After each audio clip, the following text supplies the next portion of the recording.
New this morning, as plans to build a new Atlanta Public Safety Training Center move forward, and 11 Live viewer has a question for our Verify team. 7 protesters are facing domestic terrorism charges after a clash at that construction site. Jerry Carnes looks into those charges and why we didn't see them after the deadly U.S. Capitol riot. FBI Director Christopher Wray doesn't mince words when it comes to the attack on the U.S. Capitol. That siege was criminal behavior, plain and simple, and it's behavior that we, the FBI, view as domestic terrorism. With that in mind, 11 Alive viewer Jennifer Linton has questions. Something just seems off about that, and I'm really not understanding that. She wants to know why none of the January 6 defendants are charged with domestic terrorism, but protesters here in Atlanta, known as the Forest Defenders, are facing those charges. Let's verify.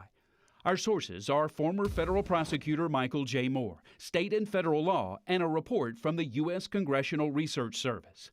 According to that report, while federal law defines domestic terrorism, it is not, on its own, a chargeable federal offense. If you just think about, I think there's generally a reticence by elected officials sometimes to label perhaps constituents as domestic terrorists. Moore says federal prosecutors use the definition of domestic terrorism as a guide.